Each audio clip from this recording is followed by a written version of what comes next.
मान्य श्री गगन कुमार थापा। महोदय, भारतको हस्तक्षेप अतिक्रमणको घोर भत्सना गर्दछु। केही समय अगाडि रक्षा मन्त्रीजीले यो ठाउँको अवलोकन गर्नुभएको थियो। के त्यो तीर्थयात्रा थियो?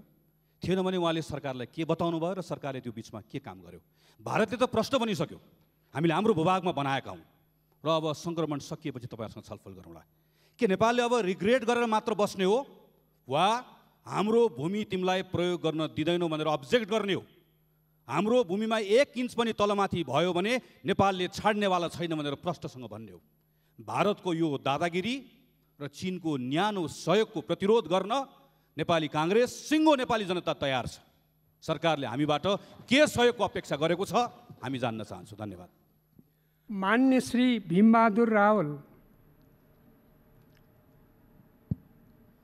सम्माननीय सभामुख महोदय, सर्वप्रथम म नेपाली भूमिमा भारतले अतिक्रमण गरेकोमा सम्पूर्ण नेपाली जनताको तर्फबाट त्यसको निन्दा गर्न चाहन्छु, भत्सना गर्न चाहन्छु। त्यो अन्तर्राष्ट्रिय कानुनको विरुद्ध छ, असल छिमेकी नीतिको विरुद्ध छ र त्यो आजको सभ्य समाजको विरुद्ध छ। त्यसकारण त्यो काम तुरुन्त बन्द होस् र त्यहाँबाट भारतीय सेना फिर्ता होस् भन्ने म माग गर्न चाहन्छु र त्यो भारतीय सेना फिर्ता गर्नेतर्फ नेपाल सरकारले के गरिरहेको छ म त्यो प्रश्न गर्न चाहन्छु। र दोस्रो, भारतले आफ्नो भूमि नभएको ठाउँमा नक्सा प्रकाशित गर्ने अनि नेपालको आफ्नो भूमि राखेर नेपालको नक्सा प्रकाशित गर्न नेपाल सरकारलाई के गाह्रो भइरहेको छ त्यो गाह्रो यहाँ आओस्। यो सम्मानित सदनले त्यो गाह्रो फुकाउनलाई अग्रसरता लिन्छ भन्ने मलाई विश्वास छ। धन्यवाद। माननीय सभामुख महोदय, नेपाल सरकारले लिम्पियाधुरा लिपुलेक कालापानी क्षेत्रको सीमा विवाद बारे र सो क्षेत्रमा भारतीय पक्षले निर्माण गरिरहेका सडक लगायत पूर्वाधार निर्माण बारे लिएको अडान स्वागतयोग्य छ, जसको म प्रशंसा गर्न चाहन्छु। सुगौली सन्धिबाट कायम भएको भारत नेपाल सीमा महाकाली नदीको पूर्व नेपाल र पश्चिम भारतीय भूभाग रहेकोमा लिम्पियाधुराबाट निस्कने काली नदी पूर्वको लगभग 397 वर्ग किलोमिटर भूभाग विगत 60 वर्षभन्दा अगाडिदेखि भारतीय प्रशासनिक र राजनीतिक नियन्त्रणमा छ। हाल सो क्षेत्रमा भारतले विगत 10-15 वर्ष अगाडिदेखि सडक लगायतका पूर्वाधारका कामहरू गरिरहेको छ। नेपाल सरकारले सो भूभाग नेपालको भएको र सो भूभागमा एकपक्षीय रूपमा पूर्वाधार निर्माण नगर्न भारत सरकार समक्ष प्रष्ट धारणा राखेको छ, जुन स्वागतयोग्य कुरा छ। भारत सरकारले सीमा विवाद कोरोनाको समस्या समाधान भएपछि द्विपक्षीय। मान्य श्री दिलेन्द्र प्रसाद बडु। सम्माननीय सभामुख महोदय, धेरै लामो निन्द्रापछि आज बिउजे जस्तो छ एउटा डिप्लोमेटिक नोट पठाएको सुनियो।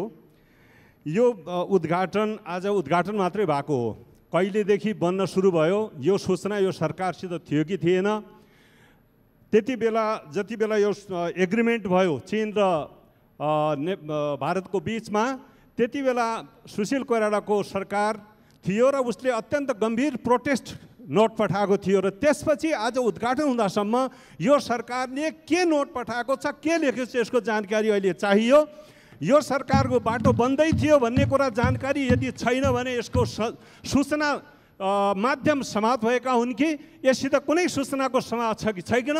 मैले यस बारेमा यही सदनमा हाम्रोपट्टिको बाटो नबन्ने तर उतातिर युद्धस्तरमा बाटो बनिरहेको र 6 महिनापछि कालापानी र लिफुले पुग्दैछ भन्ने कुरा बोल्दा पनि ध्यानाकर्षण नहुने मैले मिडियामा पनि बोलेको छु र सरकार के गरेर सुतिरहेको थियो। त्यसकारणले सरकारले यस बारेमा जानकारी गराउनु पर्दछ।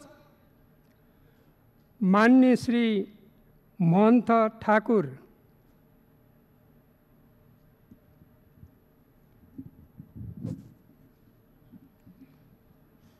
सम्मानीय सभामुख जी,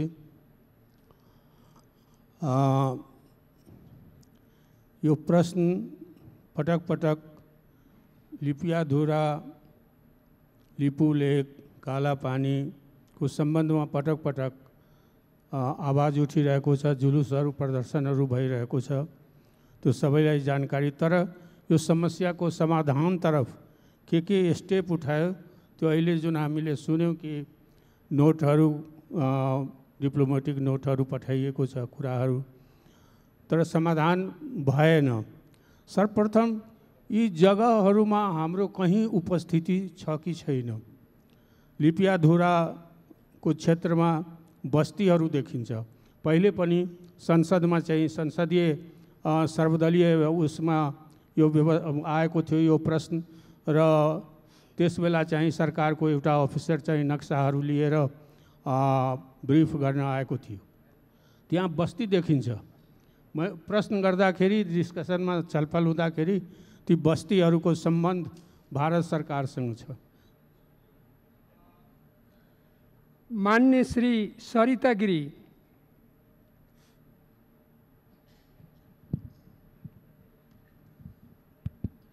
सम्मानीय सभामुख महोदय, लिपुलेखको बारेमा जुन समस्या अहिले अगाडि आएको छ त्यसको बारेमा मन्त्रीजीले भन्नुभएको यो कूटनीतिक माध्यमबाट समस्याको समाधान गर्ने जो कुरा सही हो। तर प्रश्न के हो भने यो भारत र नेपालको बिचमा 90% बोर्डरको डिमार्केसन भइसकेको छ, केही बाँकी छ। त्यो समस्या अहिलेसम्म किन समाधान भइराखेको छैन? धेरै पुरानो समस्या छ। यो मात्र एउटा अति राजनीतिकीकरणको विषयवस्तु त सरकारले बनाउन खोज्या होइन। र दोस्रो प्रश्न, अब लिपुलेखको जुन विवाद छ त्यो के देखिन्छ भने यो त्रिपक्षीय समस्याको रूपमा अगाडि आएको छ। किनभने लिपुलेखलाई त्यसको बारेमा भारतलाई डिप्लोमेटिक नोट त पठाएको ठिक छ, तर चीनलाई पनि डिप्लोमेटिक नोट सरकारले पठाएको छ कि छैन? किनभने यो लिपुलेखको बारेमा जुन सहमति भएको छ त्यो भारत र चीनको बिचमा भएको छ, जुन कि परराष्ट्र मन्त्रीजीले आफ्नो प्रस्तुतिमा भन्नुभयो। त्यसले गर्दा यसमा चाहिँ दुवै पक्ष दुवै छिमेकी देशसँग चाहिँ कूटनीतिक प्रयासको आवश्यकता छ। मान्य श्री दुर्गा पौडेल।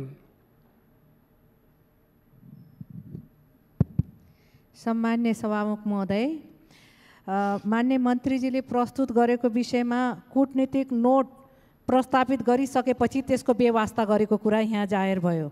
त्यसले गर्दा अहिले त्यो टेरेको अवस्था देखिएन, इन्डियाले टेरेको अवस्था देखिएन, मिचेरै लैजान कोसिस गरेको देखियो। त्यसैले अबको अवस्थामा अन्तर्राष्ट्रियकरण गरेर जानुपर्छ, अन्तर्राष्ट्रिय अदालतमा तान्नुपर्छ। त्यसको निम्ति सरकारको के धारणा छ त्यो बुझ्न चाहन्छु। धन्यवाद।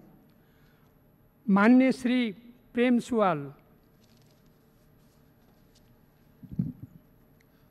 सभामुख महोदय, दक्षिण एसियामा भारतको नीति आक्रामक र शत्रुतापूर्ण छ।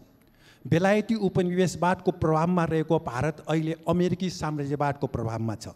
सन् 1962 अमेरिकाले भारतलाई चीन विरुद्ध लडायो। अमेरिकाले नै भारतलाई बङ्गलादेश टुक्रा गर्न र सिक्किम मिल्न लगाएको हो। अहिले अमेरिका र भारत मिलेर नेपाललाई एमसीसी सम्झौता गराउँदैछ। यसले कुन कुन देश समाप्त हुने हो? सरकारको सचेतता खोइ। सन् 2008 देखि भारतले नेपाली भूमि मिचेर निर्माण गरेको सडकबारे सरकारले के गरेको छ? अन्तर्राष्ट्रिय अदालतमा मुद्दा दिएको खोइ। धन्यवाद। मान्य श्री राजेन्द्र प्रसाद लिङ्गदेन। सम्माननीय सभामुख महोदय, माननीय परराष्ट्र मन्त्रीज्यूको भनाइबाट नै के थाहा भयो भन्दाखेरि सरकारलाई 2012 देखि नै यो सडक बन्दै थियो भन्ने कुरा। सरकार के हेरेर बस्यो?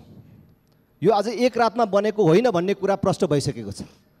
र त्यति मात्र होइन, गत नोभेम्बरमा जब भारतले नयाँ नक्सा प्रकाशित गर्यो कि त्यसपछि हाम्रो संसदीय समितिले सरकारलाई भनेको छ हाम्रो पनि नयाँ नक्सा प्रकाशित गर्नु पर्यो भनेर। सरकार किन सुतेर बस्यो?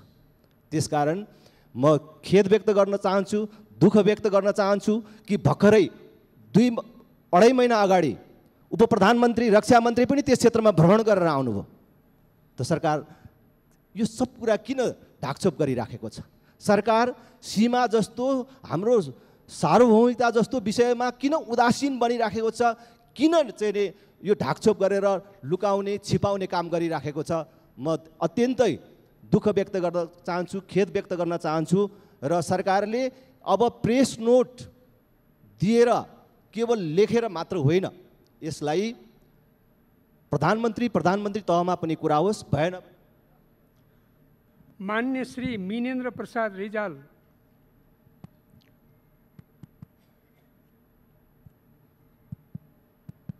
सभामुख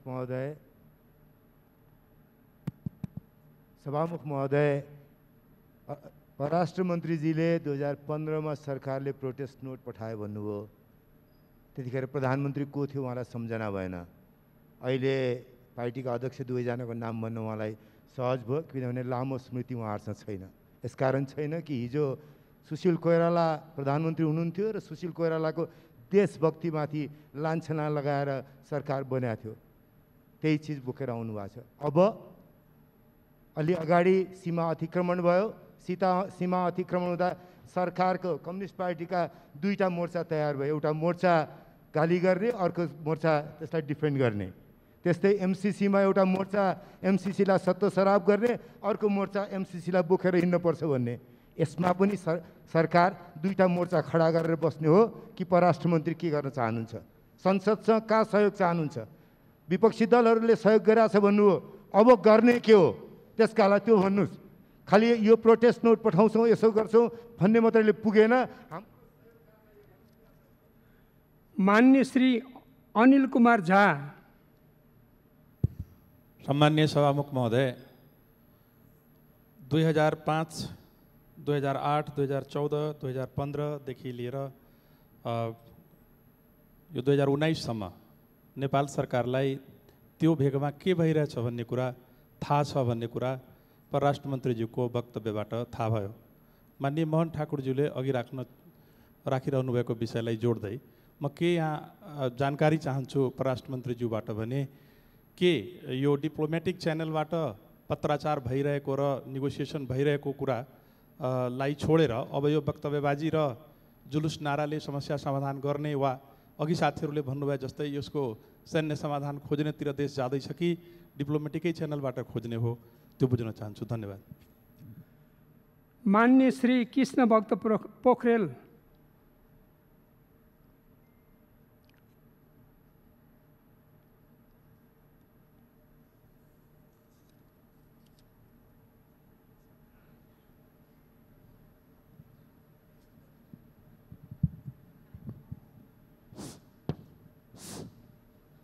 सम्मानीय सभामुखज्यू, भारतले हालसालै नेपाली भूभाग प्रयोग गरी मानसरोवरसम्म जाने बाटो एकलौटी रूपमा निर्माण गरेको भन्ने सम्बन्धमा नेपाल सरकारले हालसम्म गरेका कामहरूको जानकारी माननीय मन्त्रीज्यूले संसदमा दिनुभएकोमा म धन्यवाद टक्राउन चाहन्छु।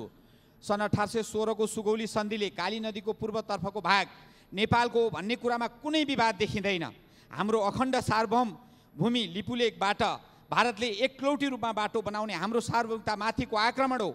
तसर्थ द्विपक्षीय बहुपक्षीय वार्ता संवादका माध्यमबाट समस्याको समाधान गर्न प्रयास युद्ध स्तरमा सरकारले गरोस् र यदि समाधान हुन सकेन भने संयुक्त राष्ट्रसङ्घ र अन्तर्राष्ट्रिय अदालतसम्म पनि यो विषयलाई पुर्याउने दिशातर्फ सरकारले प्रयत्न गरोस्। धन्यवाद। मान्य श्री पुष्पा भूषाल गौतम। सम्मानीय सभामुख महोदय, सभामुख मार्फत माननीय परराष्ट्र मन्त्रीज्यूलाई प्रश्न। सुगौली सन्धि हाम्रो सबभन्दा बलियो प्रमाण हो। 1816 भएको सुगौली सन्धिको बुदा नम्बर 5 मा लिम्पियाधुरा कालापानी लिपुलेक नेपालको भनेर प्रष्ट लेखिएको छ। तर नेपाल सरकारको मन्त्रीमण्डलको भूमि सुधार मन्त्रीज्यूले लिम्पियाधुरा नेपालको नक्सामा छैन भनेर उहाँले गैर जिम्मेवार अभिव्यक्ति दिनुभएको छ। एउटा मन्त्रीको यो गैर जिम्मेवार अभिव्यक्तिको जिम्मा अब मन्त्रीमण्डलको अध्यक्ष, नेपाल सरकार र माननीय परराष्ट्र मन्त्रीले लिने कि नलिने? धन्यवाद। मान्य श्री जनार्दन शर्मा। सभामुख महोदय, भारतले नेपाली भूमिमा गरेको हस्तक्षेपको घोर भर्त्सना गर्दछु र नेपाल सरकारले डिप्लोमेटिक नोट जारी गरेको कुरा सुनियो र यो विगत लामो समयदेखि यो चल्दै आएको रहेको समस्यालाई समाधान गर्न डिप्लोमेटिक नोट मात्रै काफी छ कि समग्र उपायहरू लिएर अगाडि बढ्नुपर्छ? म सरकारलाई अनुरोध गर्न चाहन्छु सबै उपायहरू अगाडि बढाएर र सबै प्रमाणका आधारमा अगाडि बढ्नुपर्छ। चीन र भारतको सम्झौता मे 15, 2015मा भएको सम्झौताको बारेमा भएको सम्झौताले डिप्लोमेटिक नोटपछि के भएको छ त्यो पनि जानकारी गराउन म अनुरोध गर्छु। चीनलाई पनि यस खालको त्रिदेशीय एउटा चीनसँग पनि यो खालको त्यो सहमतिका विरुद्ध आपत्ति जनाउनुपर्छ भन्ने मेरो भनाइ छ। धन्यवाद। मान्य श्री सुरेन्द्र प्रसाद पाण्डे।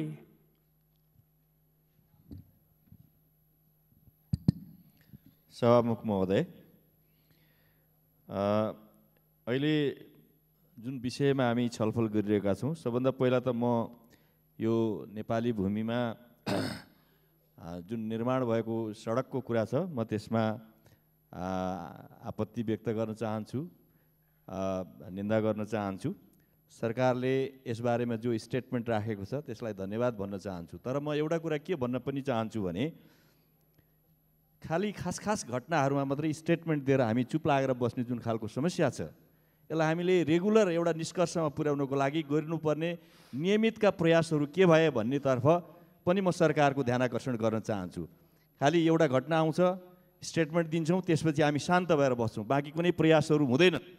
फेरि अर्को घटना आउँछ, फेरि हामी खालि स्टेटमेन्ट दिने खालको स्थितिमा मात्रै छौँ। त्यसो भएले यसतर्फ सरकारले नियमित के प्रयास गर्छ र यस पछिका योजनाहरू के निर्माण गर्छ त्यसको बारेमा म सदनलाई जानकारी गराउनको पनि माग गर्दछु। धन्यवाद। मान्य सदस्यहरू, अब माननीय परराष्ट्र मन्त्रीलाई उक्त प्रश्नहरूको सम्बन्धमा जवाफ दिन अनुमति दिन्छु।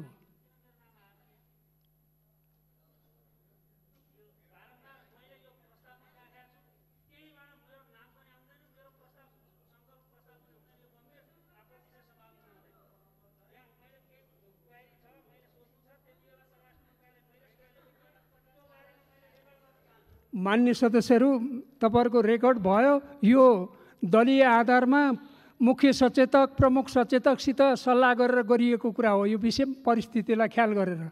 धन्यवाद।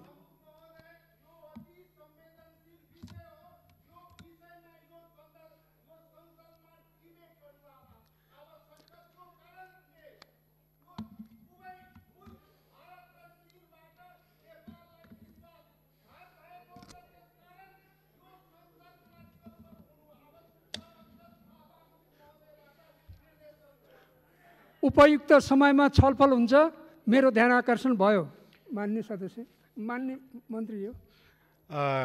सम्मानीय सभामुख महोदय, छलफलमा भाग लिनुहुने र छलफलमा थप भाग लिन पाऊँ र हाम्रा कुराहरू राख्न पाऊँ भन्ने सबै मान्य सदस्यज्यूहरूलाई म धेरै धेरै धन्यवाद भन्न चाहन्छु।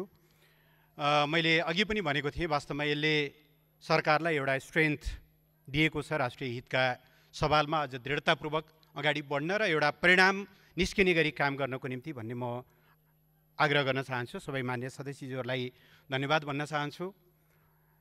यो निर्माण कार्यको बारेमा सरकारलाई थाहा नहुने भन्ने प्रश्नै भएन र हामीले त्यसको बारेमा यो समस्याको समाधान, सीमा समस्याको समाधानको बारेमा पटक पटक प्रयासहरू गर्दै आएको, पटक पटक हामीले वार्ताका निम्ति मितिहरू प्रस्तावित गरेको र जुनसुकै लेभलमा, चाहे त्यो दुवै देशले स्वीकार गरेको परराष्ट्र सचिव लेभलमा या परराष्ट्र मन्त्री लेभलमा या त्योभन्दा माथिल्लो लेभलमा या पोलिटिकल लेभलमा, ट्र्याक 1, ट्र्याक 1.5 या ट्र्याक 2, जुनसुकै लेभलबाट पनि कुराकानी गर्नका लागि हामी तयार रहेको हामीले पटक पटक बताउँदै आयौँ।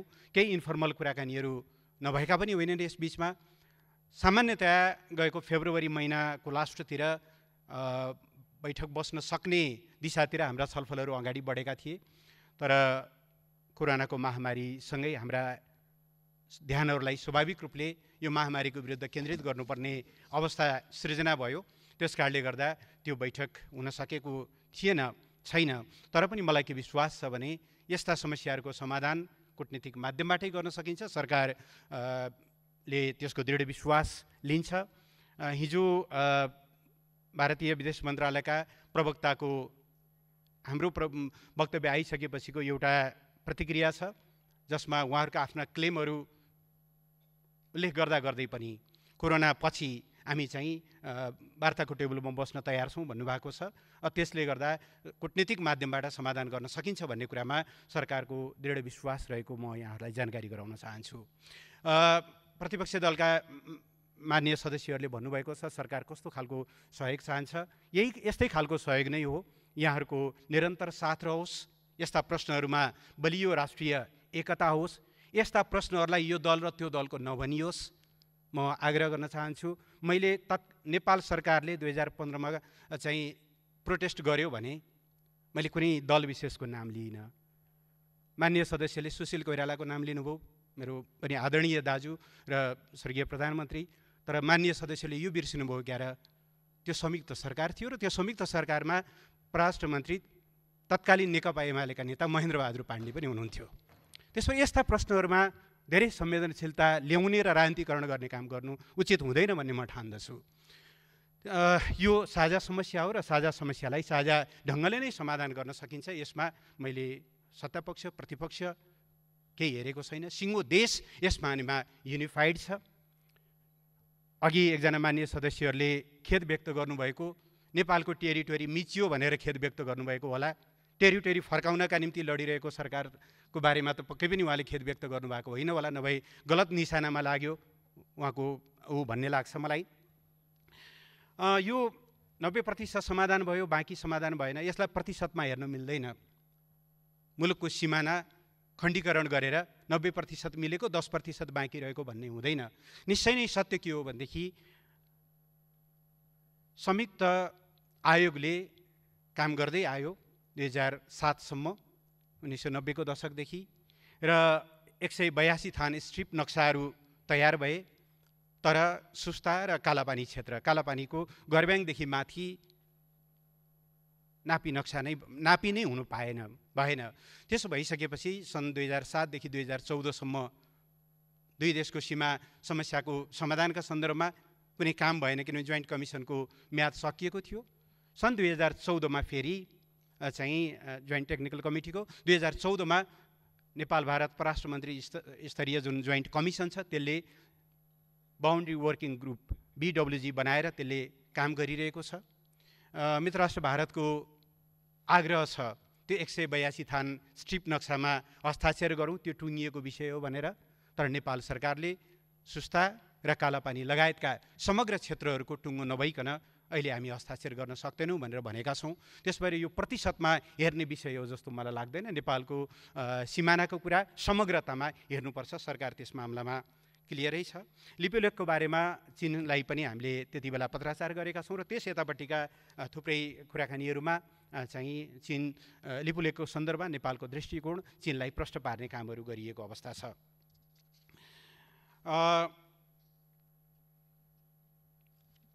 यसबाहेक यसमा उदासीन हुनुपर्ने, ढाकछोप हुनुपर्ने कुनै प्रश्न नै भएन। सेना फिर्ताको सन्दर्भमा सम्माननीय प्रधानमन्त्रीले औपचारिक रूपमा आह्वान गर्नुभएको छ। कालापानीमा रहेको नेपाली भूभागमा रहेको भारतीय सेनालाई चाहिँ फिर्ता गर्नको निम्ति उहाँले औपचारिक रूपमा सार्वजनिक रूपमै पनि आह्वान गर्नुभएको छ। नक्साको बारेमा विभिन्न समितिहरूले र यही सम्मानित सदनमा पनि प्रश्नहरू उठेको छ र सरकारलाई निर्देशन प्राप्त भएको छ। सरकारले त्यो निर्देशन अनुसार काम गर्नेछ।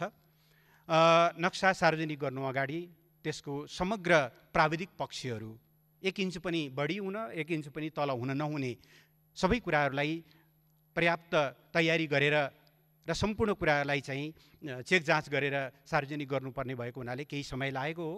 सम्मानित सदनको र संसदका विभिन्न समितिहरूले दिएको निर्देशन अनुसार नै सरकारले नक्सा सार्वजनिक गर्ने कुरामा कुनै समस्या रहने कुरा भएन। यस सम्बन्धमा एउटा नेपालको नक्साको बारेमा एकजना मन्त्रीज्यूको अभिव्यक्तिलाई लिएर कमेन्ट गरिएको छ। म सम्मानीय सभामुख महोदय, म जानकारी गराउन चाहन्छु। अहिले नेपालले प्रचलनमा ल्याएको 2032 सालदेखि प्रचलनमा रहेको राजनीतिक नक्सामा चाहिँ लिपुलेख र कालापानी भूभाग समेटिएको छ। त्योभन्दा पश्चिमको भूभाग समेटिएको स्थिति छैन। त्यो वर्तमान सरकारले गरेको होइन। यो कुरा एका राख्न अथवा यस सम्बन्धी जानकारी लिनलाई पनि म आग्रह गर्न चाहन्छु। र धेरै मान्यज्यूहरूले एउटा समग्र खालि एउटा औपचारिक पत्राचार अथवा वक्तव्य या डिप्लोमेटिक नोटहरू पठाउने मात्रै नभएर समग्र संयन्त्रहरू परिचालित गरियोस्, सबै खालका उपायहरू अवलम्बन गरियोस् भन्ने जुन आग्रह गर्नुभएको छ त्यसलाई सरकारले एउटा महत्त्वपूर्ण मार्गदर्शनको रूपमा लिएको छ। यहाँहरूको यो सुझावलाई ध्यानमा राखेर हामी सबै खालका कूटनीतिक प्रयासहरूलाई प्रभावकारी ढङ्गले अगाडि बढाउने र नेपाली जनताको भावना अनुसार नेपालको सार्वभौम सत्ता, राष्ट्रियता, राष्ट्रिय भौगोलिक अखण्डता, स्वाभिमान र राष्ट्रिय हितको रक्षाका निम्ति दृढतापूर्वक अघि बढ्ने विश्वास म सम्मानित सदनमा प्रस्तुत गर्न चाहन्छु सम्मानीय सभामुख महोदय मार्फत। र यति भनेर आफ्नो भनाइहरू टुङ्ग्याउँछु। धन्यवाद।